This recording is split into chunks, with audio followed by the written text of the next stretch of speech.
Yo les amis, j'espère que tout le monde va bien. Aujourd'hui dans cette vidéo, on va parler de Kaspa. Vous le savez, c'est une crypto que j'adore. C'est d'ailleurs une des plus grosses lignes de mon wallet. Et c'est vrai que ça fait un petit moment que j'ai pas dédié une vidéo entièrement à Kaspa. Et là, sur les dernières semaines, il faut se l'avouer, elle sous-performe un petit peu. Et donc, vous vous en doutez, j'ai reçu pas mal de questions, à savoir, est-ce que c'est toujours intéressant d'investir dessus? Est-ce que de mon côté, je suis toujours aussi bull sur Kaspa? Ou est-ce qu'au contraire, pourquoi pas, j'aurais changé d'avis et j'en aurais vendu un peu? Et donc aujourd'hui dans cette vidéo les amis, on va refaire un point sur tout ça. Je vais vous donner un petit peu mon sentiment, voir ce que j'en pense déjà à court terme. Et vous allez voir que graphiquement on arrive sur des niveaux plutôt intéressants. Et puis bien sûr pour du plus long terme, je vous redonnerai les prochains objectifs que j'ai dessus. Et bien sûr je vous redonnerai les niveaux que j'attends en bull run, et donc les niveaux sur lesquels je compte prendre des profits. Allez, comme d'habitude, si c'est pas encore fait les amis, pensez à vous abonner et à liker cette vidéo pour soutenir la chaîne. Et d'ailleurs merci à tous puisqu'on vient de passer les 20 000 abonnés. Et pour ceux qui veulent aller plus loin et préparer le prochain bull run, ça se passe dans le groupe Telegram Crypto Wolfgang et vous avez le lien dans la description de la vidéo.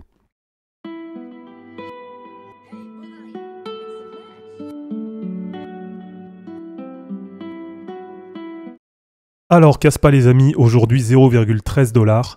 Et comme je vous le disais en introduction de vidéo, c'est vrai qu'elle sous-performe un petit peu par rapport au reste du marché là sur les dernières semaines. Et comment on le voit? Déjà parce qu'aujourd'hui, Kaspa, on la retrouve en 45e position sur CoinGecko, alors qu'à un moment, il me semble qu'elle était 23 ou 24e. Mais c'est pas non plus la seule. Voilà, si vous regardez, elle est à peu près dans les mêmes niveaux que INJ, donc c'est une performance qui est plus ou moins similaire là sur les dernières semaines. Et d'ailleurs, si on prend sur les 30 derniers jours, c'est deux cryptos qu'on fait moins 20%. Et d'ailleurs, graphiquement, c'est intéressant, puisque c'est pas la première fois que je remarque qu'elles ont pas mal de similitudes, et notamment sur 2023, puisque rappelez-vous, Kaspa et Injective, avec peut-être TAO, elle faisait sûrement partie des 3-4 meilleures performances sur toute l'année 2023. Donc en tout cas, aujourd'hui Kaspa, elle est classée 45e, avec un market cap d'à peu près 3 milliards de dollars. Et donc si on vient comparer aussi avec TAO, puisque pendant très longtemps, Kaspa et TAO, elles étaient plus ou moins à la même position sur CoinGecko, bien aujourd'hui TAO c'est en 33e position, avec à peu près 4 milliards de dollars de market cap. Donc voilà, sur les dernières semaines, petite sous-performance de la part de Kaspa. En tout cas, voilà, je vais spoiler directement le reste de la vidéo. Pour moi, il n'y a rien d'inquiétant à long terme. Et comme je vous le dis, voilà, si on dézoome vraiment le graphique, on reste toujours actuellement sur une super dynamique haussière. Et si vous avez déjà vu d'autres vidéos dans lesquelles je parle de Kaspa, alors comme je l'ai dit, j'en parle assez régulièrement dans pas mal de vidéos, mais c'est vrai que ça faisait un petit moment que j'avais pas dédié une vidéo, on va dire à 100% sur Kaspa. Bien, vous savez que pour du long terme, en tout cas pour le prochain bull run, je suis vraiment très optimiste dessus. Et c'est d'ailleurs pour ça que c'est une des plus grosses lignes de mon wallet. Et si vous avez déjà vu d'autres vidéos, comme je vous le disais, que j'avais dédiées à Kaspa, comme par exemple cette vidéo que j'avais fait au mois de novembre, que j'avais appelée Kaspa le nouveau Solana, donc en vous présentant notamment les objectifs que je vais avoir dessus pour le prochain bull run, ou alors même, voilà, si vous êtes un peu plus ancien sur la chaîne, cette vidéo qui date d'il y a quasiment un an, où à ce moment-là je vous disais Kaspa futur top 10 au prochain bull run.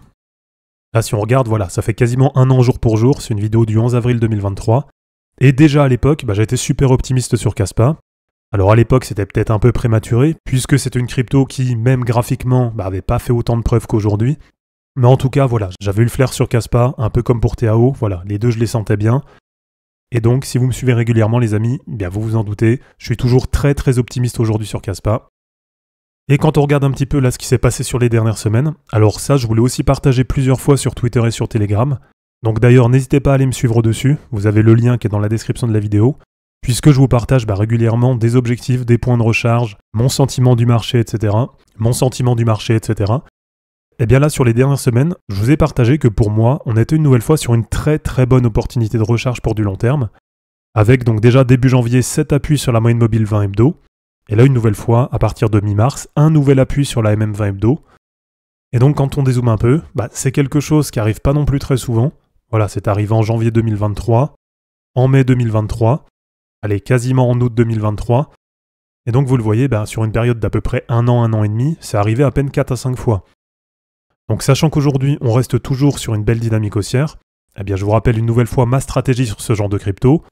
Donc quand vous avez une crypto comme ça qui est sur une belle dynamique haussière, et qu'une crypto dynamique, c'est-à-dire qui rebondit bien sur les niveaux de repli qu'on attend, ma stratégie elle est très simple et c'est toujours la même. Donc, comme je vous le dis à chaque fois, je me contente tout simplement de racheter tous les replis sur ce genre de crypto. Et donc c'est comme ça qu'en partant d'une petite position sur Kaspa, en accompagnant la montée, en accompagnant la dynamique haussière, en achetant tout simplement tous les replis qu'on a eu dessus, je suis passé, on va dire, d'une petite position dans mon wallet à aujourd'hui, en fonction des performances, une des plus grosses positions de mon wallet. Alors si on passe sur du daily pour voir un petit peu ce que ça donne en termes de retracement, eh bien finalement, voilà. Même si je sais qu'il y en a beaucoup qui sont un petit peu inquiets, comme je vous le dis, parce que Kaspa sur les dernières semaines, elle sous-performe un peu par rapport à d'autres cryptos sur le marché. Mais finalement, quand on regarde le retracement par rapport à la dernière vague haussière du mois de février, eh bien on se rend compte que pour l'instant, ce retracement il est vraiment super propre, avec donc un début d'impulsion haussière autour des 0,010 $, qui emmène jusqu'à un ATH autour de 0,19 $. Ensuite, ça part en correction. On a un passage dans la zone de rechargement privilégiée, donc entre les 0,618 et les 0,786 de Fibo. Donc vous voyez, c'est toujours la même chose, je vous donne toujours à peu près les mêmes niveaux. Donc quand vous avez un retracement dans cette zone, pour moi c'est vraiment une très très bonne zone pour du long terme. Et si c'est une crypto qui vous intéresse, généralement il ne faut pas hésiter trop longtemps pour vous positionner. Et là comme vous le voyez, ça a été vraiment furtif, ça a duré seulement 2 jours. Et donc derrière c'est reparti à la hausse. Ensuite, on a eu une résistance sur les 0,382 de Fibo, autour de 0,155 $. Et donc pour le moment, c'est en train de recorriger un petit peu. Mais ce qui est intéressant, les amis, regardez, en tout cas moi ce qui me plaît bien là-dessus, c'est que bien sûr, en plus d'avoir cet appui sur la moyenne mobile 20 hebdo que je vous ai montré juste avant, eh bien ce qui me plaît bien, c'est que sur du daily, on arrive très très proche de la résolution de ce triangle. Et donc normalement, on arrive très proche d'un mouvement qui peut être plus ou moins important sur Kaspa. Alors bien sûr, si tout le marché crypto vient à corriger, le mouvement il va sans doute se faire à la baisse. Mais si le marché reste à peu près dans les niveaux actuels, donc on va dire si ça continue un petit peu de ranger sur Bitcoin, sur Ethereum, etc., il n'y a pas de raison qu'il y ait une grosse correction sur Kaspa. Et donc dans ce cas-là, je pense plutôt qu'on va avoir une reprise de la dynamique haussière, avec, comme je vous le montrais avant, l'appui sur la moyenne mobile 20, et puis pourquoi pas une belle impulsion haussière comme ça l'a déjà fait plusieurs fois. Et donc en termes d'objectifs, déjà plutôt court terme. On va avoir bien sûr plusieurs niveaux qui vont nous intéresser. Mais si vous me suivez régulièrement, normalement vous connaissez mon prochain gros objectif dessus. En tout cas, il y a un niveau qui doit vous parler. Et c'est un niveau qu'on avait défini en traçant les cercles de Fibonacci par rapport à cette phase de hausse qu'on avait eue entre janvier et mars 2023.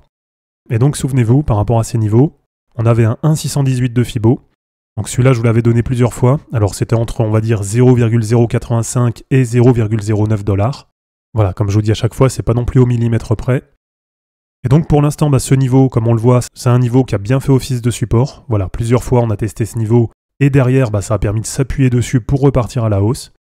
Et donc le niveau du dessus, celui qui va nous intéresser, et celui-là, je vous en ai parlé assez régulièrement, et du coup, c'est pour moi le prochain objectif, on va dire plutôt court terme sur Kaspa, ça va être d'aller chercher les 2,618 de Fibo autour de 0,28 $.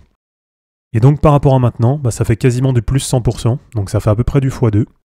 Et en même temps, graphiquement ça me plaît bien, puisque cet objectif des 2,618 des cercles de Fibo, il vient correspondre à peu près entre les 1,414 et les 1,618 des extensions de Fibonacci par rapport à, comme je vous l'ai montré, cette dernière phase de hausse qu'on avait eue au mois de février. Donc là pour l'instant pour moi il y a tout qui est cohérent. À voir maintenant effectivement si la sortie du triangle elle se fait par le haut ou par le bas. En tout cas pour moi, comme je vous le dis, il n'y a pas de raison d'être pessimiste.